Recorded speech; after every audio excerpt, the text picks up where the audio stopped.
રાજ્યમાં વિધાનસભા ચૂંટણી 2012ને લઈ રાજકીય પક્ષો હવે ખરા રંગમાં જોવા મળી રહ્યા છે. ત્યારે આજે કોંગ્રેસે 52 ઉમેદવારની પ્રથમ યાદી જાહેર કરી છે, જેમાં કોંગ્રેસના દિગ્ગજ નેતાઓનો સમાવેશ થયો છે. કોંગ્રેસની પ્રથમ યાદીમાં એવા ઉમેદવારના નામ જાહેર કરવામાં આવ્યા છે કે જેને લઈને પાર્ટીમાં કોઈ પણ પ્રકારનો મતભેદ ન હતો. કોંગ્રેસની આ પ્રથમ યાદીમાં પ્રથમ તબક્કાના 22 અને બીજા તબક્કાના 30 ઉમેદવારના નામ જાહેર કરાયા છે. આ યાદીમાં 20 વર્તમાન ધારાસભ્યોનો અને 4 નવા ચહેરાઓનો સમાવેશ કર્યો છે, તો 7 હારેલા ઉમેદવારો પર ફરી વિશ્વાસ દર્શાવ્યો છે. આ યાદીમાં કોંગ્રેસના દિગ્ગજ અર્જુન મોઢવાડિયા, શક્તિસિંહ ગોહિલ, સિદ્ધાર્થ પટેલ, ધીરુભાઈ ગજેરા, શૈલેષ પરમાર, કુંવરજીભાઈ બાવળિયા, જયેશભાઈ રાદડિયા અને રામસિંહ પરમાર જેવા નામોનો સમાવેશ થાય છે.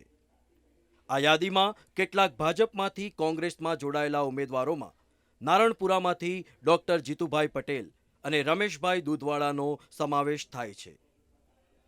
બ્યુરો રિપોર્ટ, સંદેશ ન્યૂઝ.